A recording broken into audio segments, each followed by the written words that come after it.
GD&T done right. Simultaneous requirements. Presented by Gavril Tartalev, COTEM, Division of Quality Vision International.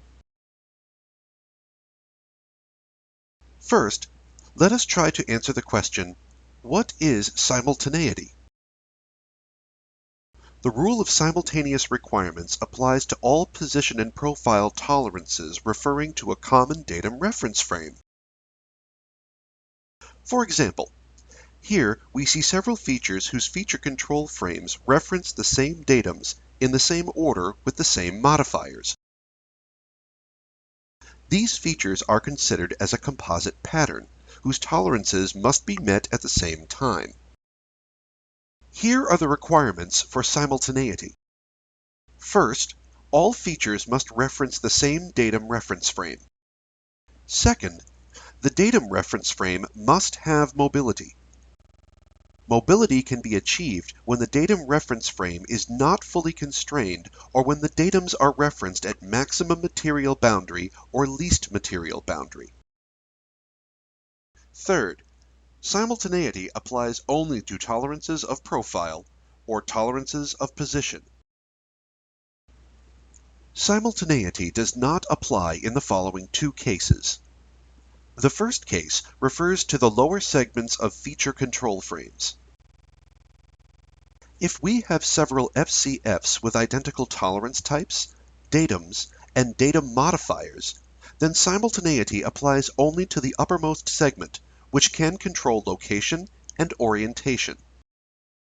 The lower segments of a feature control frame control orientation only, and simultaneity does not apply to them by default.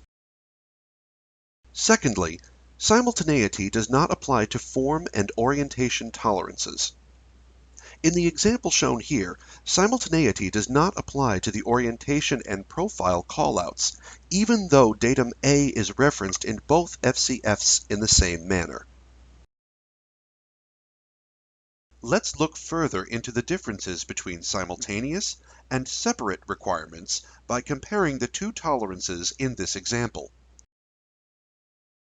On the left, we see that simultaneity applies to the four feature control frames because datums A and B are referenced in the same order with the same modifiers. These four feature control frames are equivalent to a single feature control frame tolerancing the four holes as a pattern, which can also be seen on the left. On the right, we have the same four feature control frames appear with the notation separate requirements included with the FCF. This notation overrides the simultaneity set as default by the ASME standard. Datum B is simulated at the maximum material boundary as shown by the M modifier. This part could be inspected by a hard gauge where the datum is simulated at the virtual condition. This gives mobility to the feature control frame. Let us represent the gauge and the measured points as shown on the right. For simplicity, we will consider this as a two-dimensional problem. The datum is represented by the large black circle in the center, and the four tolerance zones are the smaller black circles with crosshairs. The measured datum feature is represented by the red circle, and the axes of the four measured holes are represented by the four red dots located near the outlying holes. In a 3D reality, these axes could be tilted with respect to datum A. The requirements on the drawing ask us to find the location of the part with respect to the gauge, in which the deviations of the four cylinders with respect to the nominal is the smallest. In our two-dimensional problem, this means that the part is allowed to translate in X and Y and rotate in the XY plane in order to minimize the largest deviation of any of the holes.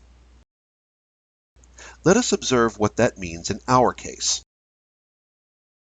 As the gauge moves with respect to the part, the black circle representing the datum must not penetrate the datum feature. However, the gauge is free to move in X and Y and rotate in the XY plane in order to bring the red points as close to the crosshairs as possible. Now, let us consider the separate requirements case. The model is the same except for the notation separate requirements above the feature control frame. This time, the different points are colored differently to remind us that they need to fulfill the FCF requirements separately. Since the datum reference frame has no alignment constraint, each of the axis tolerance zones is allowed to translate and to rotate around datum B in order to minimize the deviations of any of the axes. When the datum feature simulator touches datum feature B, we can see the closest and the farthest away the gauge can get from the part. This determines the boundaries of the tolerance zones. Let us now consider what that means for each of the feature control reference frames. In order to get the axis as close to the crosshair of the top left tolerance zone as possible, we can translate in the XY plane. You can notice that when that happens, all other points are outside of their tolerance zone, but that does not really affect the top left hole results. Similarly, we can just translate the top right tolerance zone as much as we can in X and in Y in order to bring the axis as close as possible to nominal. Again, all other axes are out of tolerance. To take care of the bottom right point, we could rotate the gauge and then translate it in X and Y. This would bring the point as close to nominal as possible. Similarly, the last axis point could be brought as close to nominal as possible by a rotation and a translation. Here we can numerically compare the differences between enforcing and releasing simultaneity of the four-hole pattern. Releasing simultaneity allows more freedom in the positions of the four holes with respect to the datum, which leads to smaller deviations. Enforcing simultaneity maintains the mutual relationship of all points to the tolerance zones, which may be crucial for the part to fit in the assembly. Which specification is best depends on the functional requirements of the part. Let's look at one final example to illustrate the difference between simultaneous and separate requirements. Here we see a part with profile tolerances applied to several features. Again, the deviations of the 0.35 profile to A are larger when evaluated simultaneously than when evaluated separately. In summary, simultaneity ensures that features in the same datum reference frame are treated as a pattern. Separate requirements can be specified to override the default behavior in the ASME standard. The correct specification of simultaneous or separate requirements depends on the design intent for the part. To comply with the designer's intent, the GD&T evaluation software must be capable of evaluating simultaneous or separate requirements.